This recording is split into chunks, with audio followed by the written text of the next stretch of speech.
nakakaawa. Siyempre, ano yan eh. Siyempre, ang tawag doon? Scholarship. Para convincing makakuha tayo ng ano, mapili tayo, maging effective tayo sa ano, para dun sa slot ng scholarship. O ayan na, mag-start tayo kasi pwede na maigat yan. Game. Hello po, magandang araw po. Ako po si Randy Salen.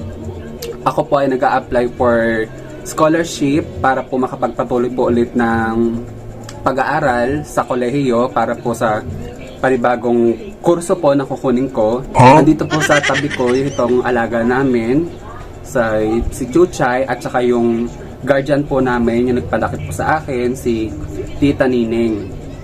Nagsimula po kami sa sobrang hirap talaga na pamumuhay.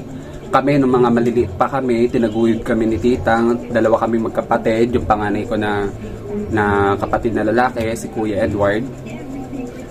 At tinaguyod kami ni Tita nung nagtatrabaho pa siya noon sa Wrangler. Maayos naman ang pagtatrabaho niya noon sa Wrangler. Kaso nga lang, sa kadahilan ng natanggal siya doon kasi nakuhaan siya ng kontrabando. What? Oh no! Bakit? Huwag mo na kayo salita. Hindi pa daw. Bakit? Parang ako nyari, Drug dealer. Kaso po, nung natanggal na po siya sa Wrangler dahil nagkaroon siya ng bad record, sa kasamaang palad, pinagpatuloy niya pa rin po yung masamang gawain sa labas. Huwag kang sinisira may pagkatao ko. Ganyan naman kasi talaga yung para maging convincing enough tayo dun sa pagkukuha. Ano rin natin yan. Ano rin natin yan, nasa process din yan. Pero sa haba ng panahon, sa pagtatago niya sa otoridad, ayun, ikat niya. sandali lang, hindi pa tayo tapos, ikakat yan. Sa pagkatapos, sa kabutihang palad po, hindi naman ho siya nahuli ng otoridad. Kaya naman po, nakakapag-aral pa rin naman po kami sa awa ng Diyos po. Sandali lang, ito na nga yung pangyayari. Ngayon naman po, nung mga isang dekada nakaraan po, nagkaroon naman po siya ng sakit. Ngayon po ay hindi na po siya nakakapagsalita. Ay, ayoko na kayo na lang. Hindi na kayo nakakapagsalita. Pipi na kayo. Kasi naman yun naman dapat. Ganun nga. Kailangan nga may kapansanan. O di ganito na. Tumingin kayo doon. O, hindi na po siya nakakapagsalita. Siya na po ay may kapansanan. Sandali lang, tita.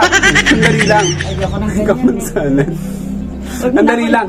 May kapansanan. Siya po ay na po ngayon. Audit iyan yan. Ganun nga. Pagka kayo in-audit, hindi kayo magsasalita. Magsa-sign language lang kayo. Magpapaalam na tayo. Maraming salamat po. Sana po mag-grant po yung aming wish. Para po sa para po sa aming application po sa scholarship. Naway kahit po walang kapansanan o meron man, sana po matulungan po niyo po kami sa aming scholarship na ina-apply po sa inyo. Ngayon po magpapasalamat po yung tita ko sa inyo sa pamamagitan ng pagsa-sign language po. Dapat ako magpasalamat. Ano lang kayo sa inyas? Nang hindi nakapagsalita kunyari. Ikaw na lang magsalita. Subukan nyo lang. Ba ganun, Ganon. Paano? Tumingin kayo doon para makita kayo nung Hindi na, huwag na tayo kung naman. Puro sinungaling. Kahit kailan hindi ako nagsinungaling. Prank lang yan. It's just a prank. Siyempre, for fun lang, wala naman tayo against sa mga sa may mga person with disabilities at saka Hindi. Isabihin mo totoo. Yung pangyayari, Chay.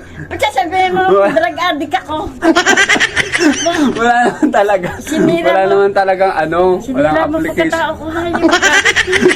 Charot-charot lang yan. Hindi ba yan Bye-bye, totoo? mga ated. Oo. O, paalam na kayo. Kala Paalam ko- na kayo. Kala ko pa. Papakita ng DSWD Oo. na nasira ang record Makikisabay lang tayo sa, sa trend. Pero, mabuhay po lahat ng pamilya ng mga nagsusumikap at saka yung mga nagagrant po ng Yun, nagsusumikap kaya nga, ng- yung nagagrant po ng mga government assistance, lahat po na may mga hindi yung lahat ganun. po ng mga natutulungan po Natanggal sa lahat po ng means. Natanggal Saludo sa po kami sa trabaho inyo lahat. na- Bye-bye. Si Tita ay hindi makamove on. Natanggal. Ayaw talaga ng mga matatanda yung mga masasamang gawain. Ay, ayoko. Especially, hindi nila tinatolerate yung pagsisinungaling. Ba, naku, Yun ayoko lang na. mga ated. Bye. Ayun yung vlog namin, Tita. Vlog ba yan? Oo. Bye-bye. Ingatan lahat. God bless.